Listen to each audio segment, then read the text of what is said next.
d'humour, de bonne humeur avec Meryl Pénélope. Bonjour Meryl Pénélope. Bonjour Ilana, bonjour. J'allais dire bonjour à tous, mais il n'y a personne. Christophe nous rejoint dans quelques instants. Voilà, alors aujourd'hui on va parler des trompeurs, des infidèles. Bouh, bouh, bouh. Vous savez que j'aime tout tester pour vous. Ouais, bien sûr. Donc j'ai testé ça. C'est un peu notre cobaye. Je vais parler des trompeurs. Donc le trompeur est jaloux. Voilà, le trompeur est jaloux. Évidemment, il a peur de ce qu'il fait lui-même. C'est comme les gens qui pètent dans les endroits publics. Ils vont instantanément se boucher le nez et faire semblant que les odeurs les dérangent. Oh non, oh non, oh non, non, non, pour éviter tout soupçon sur eux. Conclusion, un mec jaloux, c'est comme ces gens dans le train, ça pue la merde. Le trompeur vit la nuit, toujours dispo pour tromper à 3h du mat, mais jamais pour un déménagement. Tu l'appelles pour bosser un dimanche, il répondra qu'il n'est pas prêt. Par contre, toujours prêt à gérer 2 meufs en même temps et un mensonge par minute. Monsieur a une double vie, mais pas de double shift. On a tous déjà croisé ce chien errant qui marque leur territoire, partout sauf chez eux. Tu les nourris, tu les aimes, tu les soignes et ils vont quand même traîner chez la voisine parce qu'elle leur caresse le museau. Et quand ils se font choper, ils sont là. Mais elle avait une gamelle en inox. Le téléphone d'un trompeur, c'est Fort Knox. Code, Face ID, empreinte, numéro de sécu, le nom de jeune fille de sa grand-mère, ton arrière-grand-mère. Tu lui dis, tu peux me passer ton tel pour checker l'heure. Il te tend sa montre alors que toi, à la base, tu veux juste savoir s'il est 18h, pas si t'as perdu 2 ans de ta vie. Et pas la peine de le géolocaliser, hein, je préfère vous le dire.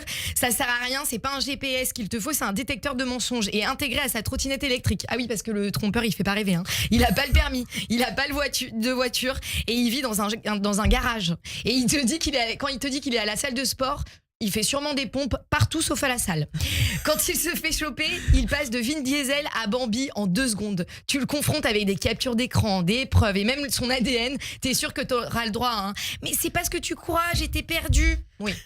Oui, bien sûr. Pas si perdu que ça quand c'était pour trouver le lit d'une autre meuf sans GPS. Et puis après, il va te dire, mais c'est toi que j'aime. C'était une erreur. Non, je veux pas qu'on dise ça. Une erreur, c'est quand tu donnes une chance à un pou. Là, c'est plus une erreur. C'est un 5-0 pendant la Ligue des Champions. Il est comme l'Inter Milan. Il a pas d'excuses. Il sait pas ce qu'il fout là. Il sait pas ce qu'il doit faire. Il est complètement perdu.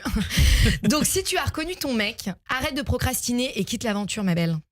Voilà. Ça sent l'expérience en tout cas, on sent que c'est à vous de faire. Je vous ai dit que j'avais testé pour vous. Moi je veux raconter des choses ici, des choses vraies. Je veux vous aider. Procrastiner d'ailleurs, je sais pas si vous savez tout ce que ça veut dire. Reporter au lendemain ce qu'on peut faire le jour même. Voilà, j'ai pas besoin de lire ma chronique du coup. Merci Christophe. Mais ce qu'on devrait remettre au lendemain ce qu'on devait remettre au lendemain à 25 ans, ce ne sont plus les choses qu'on remet au lendemain aujourd'hui. Moi par exemple à 25 ans, je remettais la vaisselle au lendemain. Maintenant je remets au lendemain la rééducation de mon périnée. Sauf que la vaisselle, bon au pire, ça pue un peu dans la cuisine le lendemain, alors que si tu ne fais pas ta rééducation, ça pue mais pas que dans la cuisine, hein, mais à chaque fois que t'éternues. Mais finalement, pourquoi faire aujourd'hui ce que tu peux repousser au lendemain et ce qui peut potentiellement être annulé. Et oui, un jour peut-être que ton proprio tapera à ta porte. Vous n'avez pas encore payé le loyer, rassurez-moi. Je sais pas pourquoi j'ai écrit ça. Bon, tant mieux. Tu sens que j'ai pas relu ma chronique. Tant mieux. Je le baisse à 400 € ce mois-ci. Vous avez vraiment une chance de cocu. Et voilà, grâce à la procrastination, tu apprends que tu es cocu et tu économiseras 409 balles. Vous n'avez rien compris. Non, franchement, pas du tout.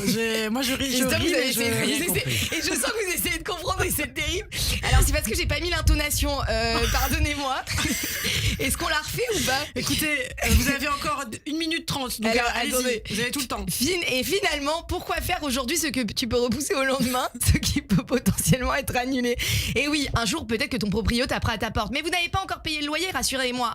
Tant mieux parce qu'il a baissé le loyer de 400 €. C'était pire qu'avant. Voilà, elle est pas belle la vie. Continuez.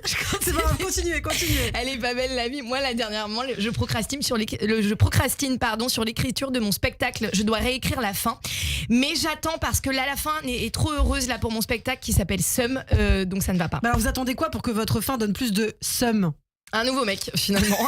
J'attends un nouveau mec pour me mettre encore plus le seum. Voilà. Eh bien, merci beaucoup. Peut-être une petite promo pour terminer. Oui, alors, pour ceux qui ne le savent pas, j'ai un spectacle. La dernière date sera le 30 juin avant mon spectacle de la rentrée. Voilà, le 30 juin à la Seine-Barbès à 20h. Voilà. C'est un lundi. Ilana a pris ses places, apparemment. C'est vrai. Et vous inquiétez pas, elle relit avant de passer sur scène. Je ne lis pas, surtout, quand je suis sur scène.